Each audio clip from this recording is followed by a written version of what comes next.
My name is Tim Blevins. When the apocalypse hit, I aimed my survival efforts into creating, writing, and pitching an animated series called The Extraordinary Philistines. I don't work in Hollywood, I don't have an agent, and I'm doing this all from the isolated quarantine of Salem, Massachusetts. Therefore, it's probably worth asking, is anyone going to see this?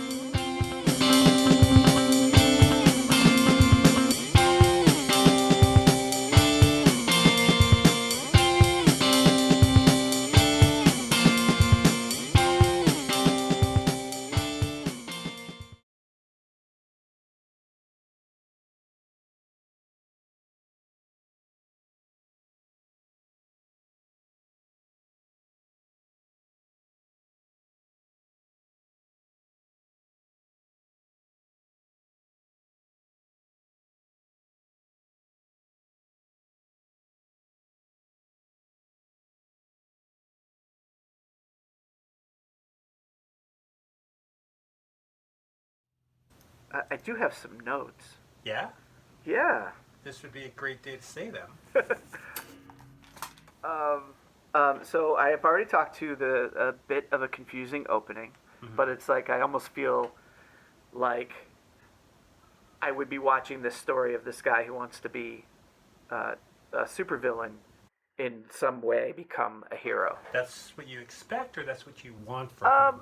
It's sort of what I expect, I guess, and in a way I want it because I do like the character, and just as an average viewer, you're not gonna root for the villain, and I want to root for him. I was just reminded of Aleister's motivation to, like, he was gonna ignore the message from his dad, and his motivation to go see his dad based on simply being at the fortress would be enough to get him into the society. Was a little. Does that work? It was. I mean, is it a little? It's a little weak. I think it works. I get it. But it's the same thing where it's like he seems like he wants to do this on his own, and not get the help from his dad. Like that didn't come across. I guess. Did his dad just desert him? Did he desert his dad, or did his dad just completely disappear from everything? And I now know. So he's supposed to. Something that maybe isn't coming through is that he's scared of it. Yeah, I don't think that came through. So he wants to be a supervillain to please his dad, to get his support. Yeah. Because as a child, he didn't have that because he was a small child and he wasn't very good at things. So. Yeah. And that does come through overall. Yeah. I don't see how it transitions from, no, I don't need to go see him, to I'm going to use him to get respect from the HORLA Society. Is there a show or a comic book or a movie you would compare it to? If someone said, what's it like? I mentioned it's a world like The Incredibles, because there's just so many.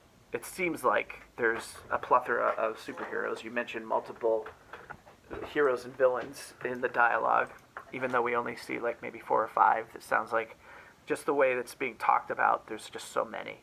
Does the hero and villain stuff seem comical? Like, is a joke, a parody, or like satire? Is it a parody or satire of superheroes? I feel like there's some of that there. Does it feel like a joke? Like, it doesn't seem like a serious superhero story. Okay, but does it seem like The Tick? Or is it like the Venture Brothers? Or is it like Rick and got Morty a Tick, for and I'll be honest, cartoons? I'm not a viewer of the Rick and Morty or the Venture Brothers. I've seen The Tick, as you know. And yeah, there's definitely a Tick vibe, especially when I think I can't remember if it was the falafel vendor guy, but somebody was just rattling off superhero names, and one was like the Human something, I can't remember. The Human Lasso. Yeah, and so that's a very Tick type vibe that I got. Oh, Jesus. You okay? Yeah, there's a fucking Is that cat. Cats? I just knocked over my Tatooine set that I think I got from you. break. They're Legos, so of course Yeah, well, they actually, broke. yeah, oh, it's busted. Oh. And I don't still have the directions. I'm not going to know how to put that together. I'll figure it out. Looks like there's a cat up for adoption.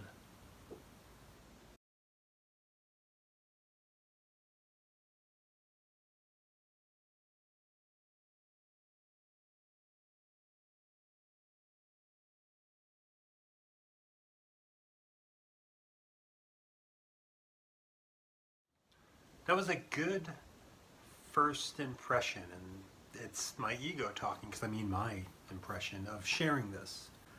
Yeah, I need to be handing it out to more people. But this was good to get some feedback from someone who I respect and trust and know. I don't think I wowed him. I don't think it was like, holy whatever. Tim reinvented using letters for words that people say. Obviously I'm not going to, but that's what that's what the ego wants. But he read it, and he had some opinions, and he took the time to talk about it, and so that's good. I need more of that. Because personally, pretending right now that I'm talking to an interviewer and then cutting it into a documentary that I'm pretending people are watching, that's not getting this show done. But it does create some nice show notes. If you're not checking those out, maybe you should.